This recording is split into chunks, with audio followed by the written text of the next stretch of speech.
A lot of you have been asking me about workouts and exercises that you could do in your own home while still being effective enough to get you to lose weight and body fat. So today I want to go over the 10 most effective exercises for weight loss that you can do right in your own living room.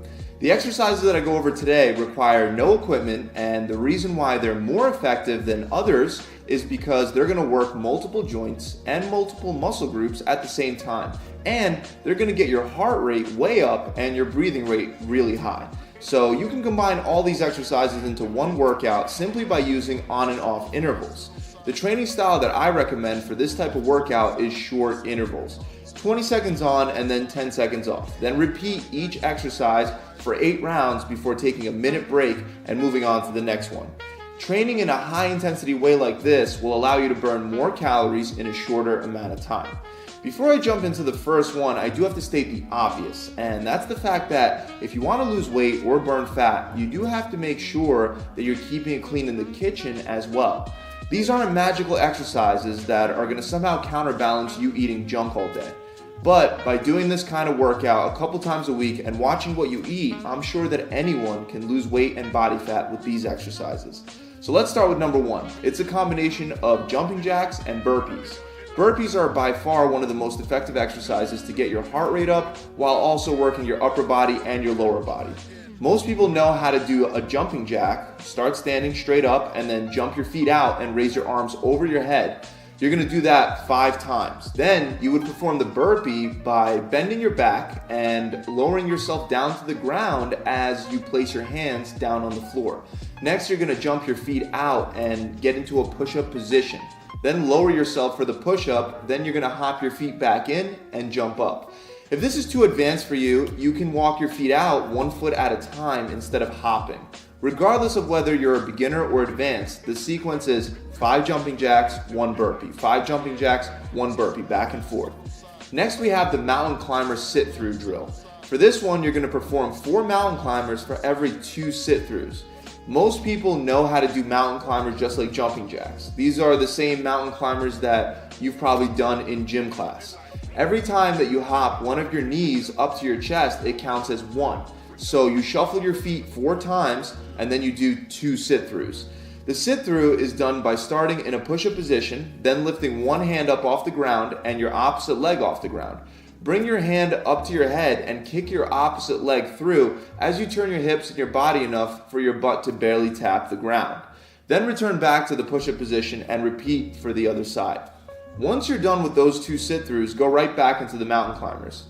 The next one is the plyo step up. This one not only is great for your footwork, balance, and coordination, but it's also a great exercise to burn a bunch of calories. All you need is a step below your knee level. You can use either a low chair or even the bottom stair ledge at your house. Start with 1 foot on the platform. Put your weight on that foot, and as you jump up, switch your feet. Do this back and forth, repeating for the full time.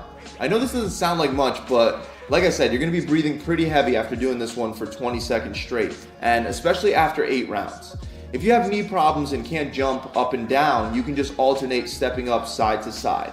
Moving on to exercise number 4, the Spider-Man push-ups. This one does require a lot of upper body strength, so if you're a beginner, just stick to regular push-ups, or you can also do push-ups on your knees if regular push-ups are too hard.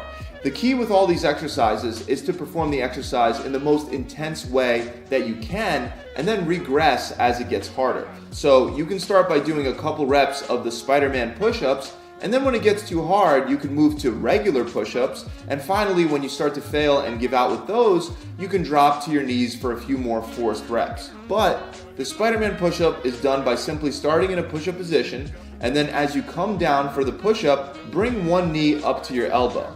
Then come back up and repeat on the other side, back and forth. For the next exercise, we're bringing back the burpee again, but this time instead of doing jumping jacks, we're combining it with split squat jumps, otherwise known as plyometric lunges. Start standing straight up and jump into a lunge position. When in the lunge position, make sure your front knee is not going over your toes and you want your legs far enough apart to create what looks like a box between your legs. Then you want to jump and switch your front and your back foot. You only do this twice and then you go right into a burpee, which is done the same way as before. Hands on the ground, jump out into a push-up position, push up, and then hop back up. Guys, if this movement is too advanced, don't worry. You can just do 2 alternating lunges instead of jumping and then go down into a walkout burpee. Next, we have toe taps, which is another great footwork exercise that'll help you burn a lot of calories.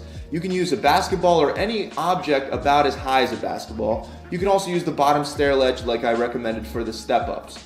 For a regular step-up, you drive your weight forward, whereas for this one, you want to stand straight up and lean back a little bit.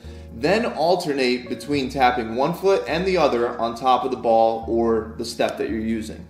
To make this one more advanced, you can rotate clockwise and counterclockwise as you tap.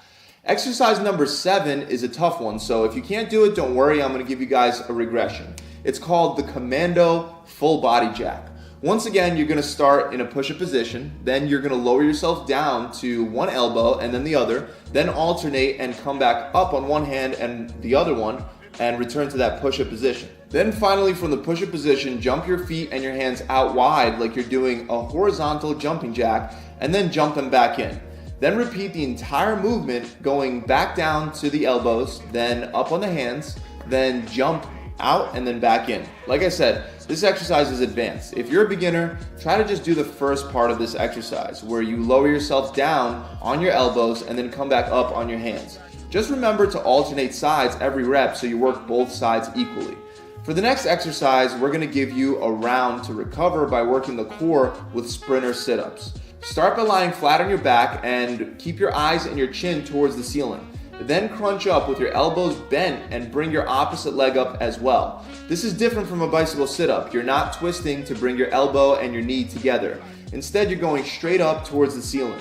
Most of you should be able to do this exercise with no problems, but for those of you that want to make it more advanced, you can keep both your feet off the ground at all times. Still perform the exercise the same way, but instead of returning your feet to a resting position on the ground, just leave them hovering a couple inches above the ground.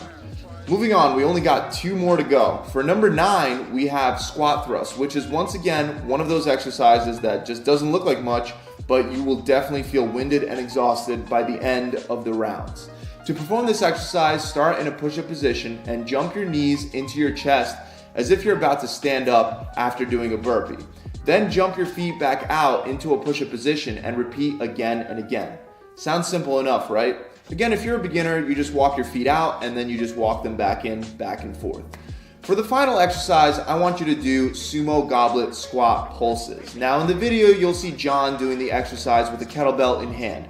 You can use a weight, but you don't have to for this exercise to be effective. Start by spreading your feet wider than your shoulders and rotate your feet out at 45-degree angles. When squatting down, make sure you sit your hips back and stay on your heels, and don't allow your knees to cross over your toes.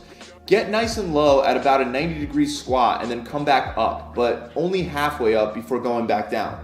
Due to the fact that you never get to fully lock your legs out during the exercise, you'll definitely be feeling a serious burn. Try to push yourself to work through it. Again, if you want to combine all these exercises into one workout, simply do it by using on and off intervals. 20 seconds on and then 10 seconds off, then repeat each exercise for 8 rounds before taking a minute break and moving on to the next. That's it, guys. I really hope this video has helped you out. If you enjoyed it,